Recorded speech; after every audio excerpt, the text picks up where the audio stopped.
Halo Scorpio, apa kabar kalian semuanya? Semoga dalam keadaan baik-baik aja dan bahagia selalu ya. Oke, kali ini kita buat general reading untuk membacakan pesan semesta buat kamu ya untuk Scorpio di bulan Februari ya. Tapi ingat ini gak resonate untuk kamu semua yang berzodiak Sun, Moon, Rising, Venus, Scorpio. Ambil aja dari segi nilai positifnya, buang selebihnya, bijaksana dalam menyikapi. Kalau kamu buat personal reading, konseling atau konsultasi pribadi ya, kontaknya ada di keterangan profil ataupun di bawah video ini. Dan untuk melihat reading yang lain, kamu bisa cek di beranda ataupun list video channel, sifatnya timeless jadi bisa kamu tonton kapanpun kamu ketarik untuk menonton atau baru nemu readingan tersebut. Oke, kita akan lihat pesan semesta buat kamu di bulan Februari. Oke, di sini ada King of Swords. King of Swords. Mungkin kamu akan ketemu sama seseorang atau dealing dengan seseorang ya. Ya aku maksudnya ketemu sama seseorang ini tidak harus di dalam hal percintaan ya, tapi bisa juga kayak kamu menemukan mentor, kamu menemukan guru gitu ya yang bisa ngajarin kamu atau ngebantu kamu dari secara pemikiran gitu ya, untuk membantu kamu dalam problem yang sedang kamu hadapi gitu. Bantuan secara pemikiran ya, maksudnya secara pemikiran ini ya, orang ini kan orang yang sangat cerdas ya, orangnya pinter, orangnya bijaksana gitu, jadi kayak bisa membantu kamu dalam berpikir gitu loh ya, untuk menyelesaikan problem dalam hidup kamu gitu ya, ngajarin kamu kayak gitu loh ya. Karena tadi juga aku bilang seorang mentor kayak gitu ya, seperti seorang mentor atau seorang guru, nah istilahnya gitu, yang sangat berpengalaman, yang sangat berpengetahuan dalam bidang itu gitu ya, bidang yang sedang kamu pertanyakan gitu ya. Contoh di dalam pekerjaan ya, mungkin ada kaitannya dengan pekerjaan kamu seperti itu. Oke, kemudian ada juga yang mungkin ini ada kaitannya dengan hubungan percintaan kamu, bisa juga ya, orangnya ini lebih dewasa dari kamu ya, lebih dewasa dari kamu ataupun seumuran dengan kamu ya, rata-rata adalah 30 tahun ke atas ya kalau dinilai dari usia gitu. Dan orang ini sangat ya cerdas, bijaksana, orangnya pinter gitu ya, punya wawasan pengetahuan gitu ya. Tapi kalau dia ini ada kaitannya dengan hubungan percintaan ya, untuk beberapa orang, gak semua, mungkin seseorang ini pernah bercerai ya, jadi bisa juga dia adalah single father ya, atau single mother kayak gitu. Oke, orang ini pernah mengalami situasi yang kurang menyenangkan di masa lalu, sehingga menjadikan dia itu orang yang lebih tangguh gitu ya, orang yang lebih tegas di dalam hidup gitu, atau di dalam mengambil sebuah keputusan gitu. Dalam melihat, dalam menilai juga dia lebih bukan berhati-hati ya, tapi kayak ada kewaspadaan gitu loh ya. Dia bisa memberi kepercayaan sama seseorang, tapi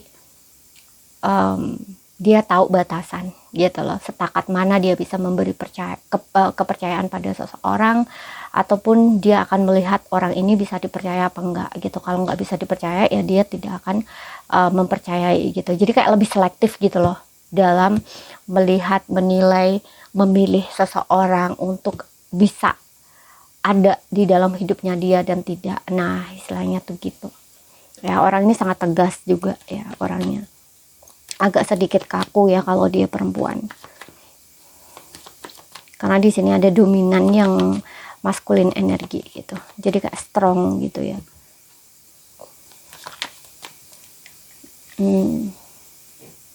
Pikirannya tajam. Kemudian di sini ada Ten of Wands. Mungkin ada beban yang banyak di sini yang kamu rasain sampai merasa tertekan. Beban ini bisa dari pekerjaan rumah ya, tanggung jawab yang ada di kaitannya dengan rumah, bisa ya. Contoh nih, kamu ini orang yang bertanggung jawab di dalam keluarga ya. Jadi kayak ya mungkin cari ekonomi sendiri, ini sendiri, bayar ini, bayar itu. Nah istilahnya kayak gitu bisa, dan ini sangat membebani kamu gitu, karena ya itu karena kamu menanggung segala sesuatunya sendiri gitu. Sedangkan kamu itu mungkin dari penghasilan ya merasa kayak nggak cukup gitu atau kurang, bisa juga seperti itu. Tapi bisa juga di pekerjaan yang mungkin kamu memiliki banyak pekerjaan yang terpending gitu, dan kamu harus selesaikan dalam waktu singkat gitu. Jadi kayak banyak tugas gitu loh yang harus kamu selesaikan gitu.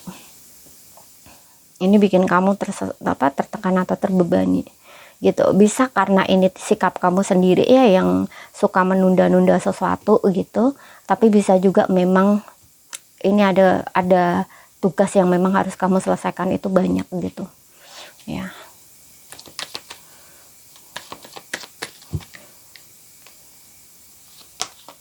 Kemudian di sini ada Page of Cups ya. Ini aku rasa untuk beberapa orang ini berita bagus ya dalam hal pekerjaan.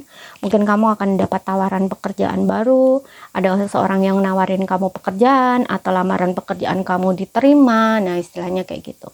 Ini tentang proposal juga yang dimana mungkin ada seseorang yang ngajak kamu kerja sama, bisa, ataupun kayak ngelamar kamu juga bisa ya kalau dari segi hubungan percintaan gitu. Oke, atau seseorang yang mengungkapkan perasaan dia ke kamu, bisa meminta maaf, bisa memang orang ini mengungkapkan perasaan dia ya, yang dimana dia jatuh hati, jatuh cinta sama kamu, nah baru mengungkapkan, nah istilahnya gitu. Kemudian kita lihat lagi dari Angels Answer-nya. Kita lihat dari Oracle Angels Answer-nya. Apa sih pesan buat kamu dari malaikat?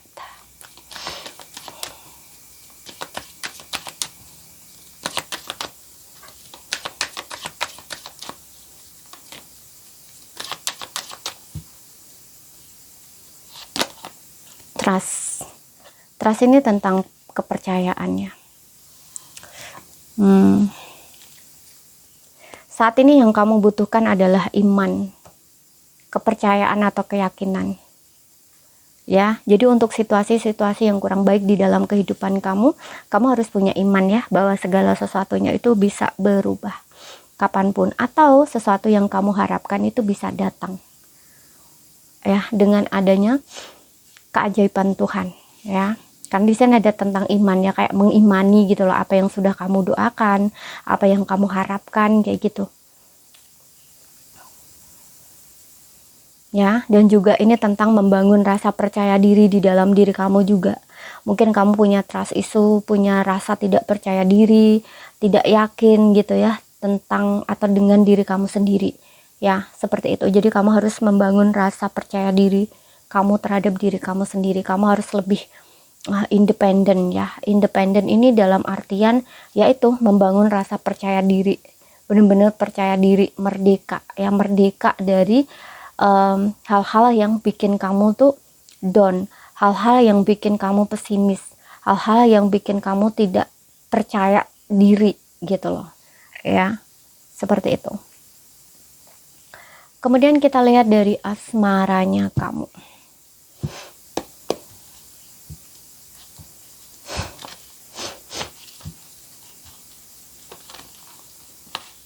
Single dan berpasangan.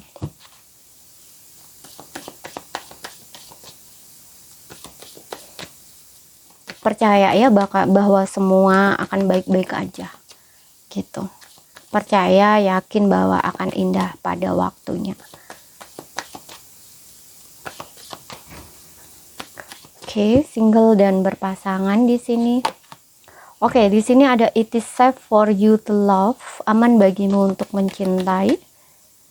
Kemudian di sini ada forgiving and learning. Oke, di sini untuk yang single aku rasa memang kamu masih butuh ya untuk forgiving and learning. Ya, ada forgiving and learning. Jadi kamu masih butuh untuk nih trust, masih trust issue ya, masih ada trust issue dalam diri kamu. Kamu masih ada rasa tidak yakin, tidak percaya gitu ya.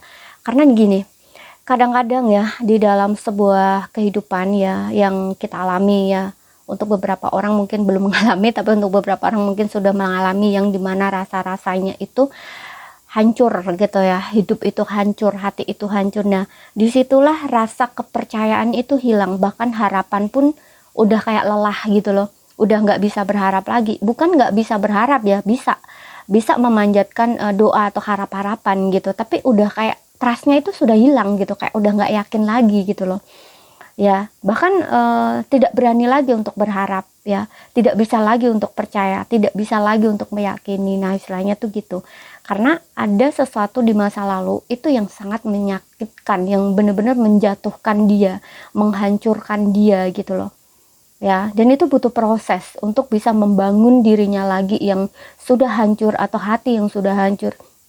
Itu butuh proses, nggak mudah gitu loh ya, butuh waktu, butuh proses. Nah, istilahnya gitu. Dan kamu mungkin ini masih dalam titik itu loh ya, karena ada forgiving and learning, yang dimana kamu harus rilis, kamu harus maafkan dan belajar dari apa hal yang sudah terjadi gitu loh ya. Sekarang ini pertanyaannya bukan kenapa itu terjadi sama kamu, tapi apa yang kamu pelajari ya, apa yang coba Tuhan inginkan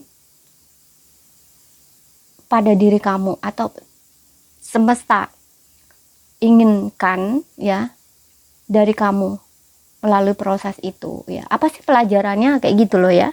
Kamu harus lihat apa sih pelajarannya dari situasi ini gitu ya, dari hal ini gitu, kenapa ini bisa sampai terjadi di dalam hidup kamu, atau kayak dijadiin ada gitu loh di dalam hidup kamu gitu, padahal itu kamu nggak menyangka gitu, nggak nyangka kalau ini bisa terjadi dalam hidup kamu. Nah, istilahnya gitu ya. Ini pasti ada rasa sakit, di kecewa yang sangat dalam gitu, karena di sini ada forgiving and learning.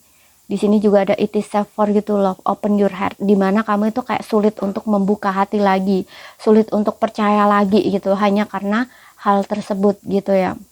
Jadi kayak seolah-olah hati kamu tuh sudah tertutup gitu loh. Kamu tidak punya keberanian untuk membuka hati lagi, kamu tidak memiliki kepercayaan lagi. Nah, istilahnya tuh gitu ya. Makanya di sini kamu harus rilis, maafkan orang-orang yang pernah menyakiti kamu, maafkan diri kamu sendiri yang kalau kamu ngerasa kamu bersalah terhadap diri sendiri, membiarkan hal itu terjadi ya. Ataupun di sini ada kaitannya dengan ya orang tua ya, mungkin ada perlakuan sikap orang tua juga yang ada kaitannya kurang baik juga di sini ya, atau tidak kamu ingini gitu loh. Seperti itu, kamu diminta untuk memaafkan seperti itu, karena dengan memberikan pengampunan gitu ya, atau menerima hal-hal yang pernah terjadi di dalam hidup kamu, itu akan lebih ringan gitu ya. Kamu gak akan terasa berat gitu ya, atau tidak merasa lebih tertekan lagi gitu ya. Dan buka hati kamu di sini, buka hati kamu untuk menyambut hal-hal baru seperti itu. Karena tadi aku juga bilang, dengan adanya Page of Cup ini akan kedatangan seseorang ya. Ada seseorang di sini yang mungkin ingin minta maaf ke kamu, bisa, tapi bisa juga mengungkapkan perasaan dia ke kamu ya, kalau dia orang baru gitu, kayak menawarkan cinta. Nah, seperti itu. Tapi kamunya di sini belum siap gitu ya. Kayak di sini kamu itu diminta untuk membuka hati, memaafkan, dan belajar dari kesalahan masa lalu gitu. Jangan karena satu orang yang buat salah sama kamu, menyakiti kamu, kamu menyamakan semuanya gitu ya. Ini biasanya ya, biasanya yang sering terjadi itu seperti ini. Pikiran orang tuh kebanyakan seperti itu, hanya gara-gara satu orang semua orang tuh disamaratakan gitu, padahal orangnya itu berbeda gitu loh ya. Setiap orang itu kan gak sama ya gitu. Oke, jadi bangun lagi ya rasa trust kamu, kepercayaan kamu, iman kamu dibangun lagi gitu. Kemudian untuk yang berpasangan di sini, oke, kalau yang berpasangan di sini aku rasa kalau sebelumnya kamu sempat ada jarak dengan pasangan kamu, atau lagi sedang bertengkar dengan pasangan kamu, dia akan datang ya di sini untuk minta maaf, untuk mengakui kesalahannya, dan juga ingin diberi kesempatan lagi ya, karena dia ini sudah belajar ya dari kesalahan dia di masa lalu. Banyak belajar lah intinya. Jadi orang ini bisa dibilang banyak bertumbuh juga ya, karena sudah bisa belajar dari situasi itu, apa yang terjadi ya, melalui apa yang terjadi antara kamu dengan dia, berarti orang ini banyak refleksinya ya, banyak introspeksinya gitu. Jadi dia ini udah tidak menjadi orang yang sama lagi. Dia akan memperlakukan kamu lebih baik lagi, karena di sini juga ada it is safe for you to love ya, yang dimana orang ini aman untuk kamu ya. Dia ingin membuat kamu itu juga merasa aman dan nyaman gitu ya. Ketika orang ini kembali meminta maaf sama kamu, dia juga berharap nih ya, bahwa kamu itu selain memaafkan dia, juga bisa belajar dari apa yang pernah terjadi gitu. Dia juga berharap kamu itu berubah gitu ya, kalau ada salah-salahnya di kamu atau kurang-kurangnya di kamu gitu ya, kamu juga mau mengakui dan mau minta maaf sama dia kayak gitu ya. Jadi kayak sama-sama lah, nah istilahnya tuh gitu, sama-sama menyadari gitu dan sama-sama berubah gitu, karena ini untuk demi kebaikan bersama ya gitu. Oke. Jadi tidak hanya salah satu tapi juga keduanya. Karena dengan begitu di sini kalian berdua akan sama-sama healing gitu ya, sama-sama healing. Dengan kalian sama-sama mengakui kesalahan, itu sama-sama healing. Karena kadang-kadang gini loh, ada seseorang itu sebelum pasangannya minta maaf, itu dia hatinya tidak ngerasa enak ya, tidak ngerasa lega gitu loh. Jadi maaf dia itu harus ngomong gitu loh, harus ngomong dulu, harus bilang dulu gitu loh. Kadang ada orang yang dia tidak mau minta maaf, tidak mau ngomong minta maaf gitu ya, karena merasa malu gitu ya kalau dia bilang saya sorry gitu ya. Tapi dengan tindakan dia melakukan bahwa dia menyesal gitu, dia ingin berubah, dia ingin memperlakukan lebih baik gitu ya, memperlakukan pasangannya lebih baik, tapi dia tidak mengatakan minta maaf gitu loh. Nah sedangkan pasangannya ini yang ditunggu adalah kata dia. Nah kadang ada orang tipe-tipe seperti itu gitu. Makanya kalau di sini orang ini dia salah satu tipe seperti itu gitu, pengen ada kata maaf juga dari kamu gitu ya. Jadi kayak kamu mau minta maaf sama dia juga gitu loh ya, dia juga minta maaf sama kamu. Dengan begitu kalian akan sama healing di sini gitu. Oke, jadi ini saja yang bisa jadi ini saja yang bisa aku sampaikan buat kamu. Kalau ada salah kata, ada kurang lebihnya mohon maaf. Ada yang belum kamu pahami, ambil poin pentingnya yang bisa kamu pahami ya. Sekian dulu, terima kasih, sampai jumpa.